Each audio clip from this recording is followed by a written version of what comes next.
Nataka kuonyesha laana hiyo. Niangalieni hapa. Kwa mwanamke akicheza vibaya, na Mungu amesema anabariki uzao wa tumbo. Sio mbegu za kiuno. Kwa ukiona mwanaume amekakaa ovyo katika taifa, jua mwanamke kuna shida.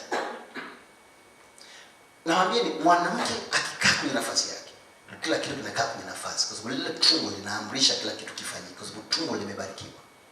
Na kilichobarikiwa akiwezi kurogwa, akiwezi kulaaniwa tena, akiwezi kufanyiwa uganga, akiwezi kufanyiwa chochote kibaya. Ukisoma Methali 31, nakuja ni tufanye mwezi huu tunakoelekea. Amen. Amen. Ili uweze kufanya yale ya Yesu. Amen. Methali 31. Na unajua ngoja niwaambie. Hasa watu waliookoka. Wanawake waliookoka. Kuna vitu hawajui. Kwa sababu wanajifanya wameokoka, sasa vile vitu hawafanyi wakati ni vya kwao. Wala sio okoka wanavifanya. Ndio wazazi walikuwa salama. Unasema unazungumzia meza ya Bwana. Ndivyo. Ndio. Tuangalie mstari wa 10. Anasema mke mwema ni nani awezaye kumuona? Kumuona huyu mwanamke ni kazi. Kwa nini ni kazi? Lazima uwe wa Bwana, uwe mwanaume. Ili Kristo awe kichwa chako. Kristo maana yake mafuta au mpako mafuta wa Bwana awe juu yako. Kwa sababu utamuona ni mwanaume, utasema mwanaume mwenzangu yeye ananiambia nini? Kristo ni mpako mafuta, is anointed one. Aliyepakwa mafuta anaitwa Kristo au Mesia. Najua wengi wanasema hivyo. Mpako mafuta anaitwa Kristo. Kwa kuna makristo wengi wa kweli na wa uongo. Ndio maana Bwana akasema makristo watakuwa kwenye nyakati za mwisho kwa uongo. Sio wakristo. Wakristo hiyo ni Roman Catholic na Empire ya Roma.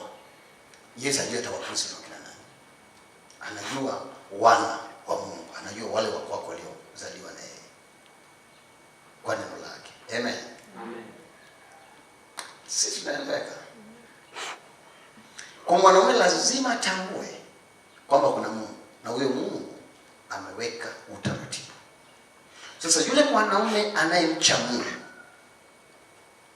amekubali kujitiisha chini ya mpaka mafuta, ambaye ni Yesu. Amen. Amen. Ambaye nani? Yesu kwa Bwana wake. Yeye ni Bwana. Mwanaume ni Bwana. Bwana wa mkewe is Lord.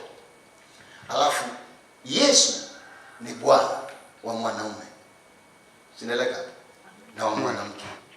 Lakini Kristo ni Bwana wa mwanaume. Sinaeleka? Kwa mwanaume ni utukufu wa Yesu. Sinaeleka? Mwanamke ni utukufu wa mumewe. Mnanipata ninavyosema? Kwa mumewe nani? Kristo.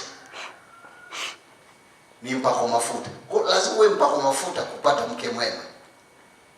Kwa sababu mke mwema anapatikana kwa Bwana. Apate mali na urithi ni vitu ambavyo mtu apata kwa nani?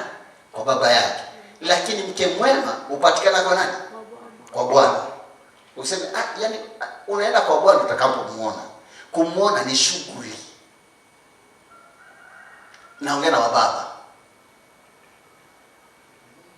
Unaweza kuwa umeoa mke lakini kwa sababu ni shetani utaona hata kama shetani amesema wewe waweza kumbadilisha.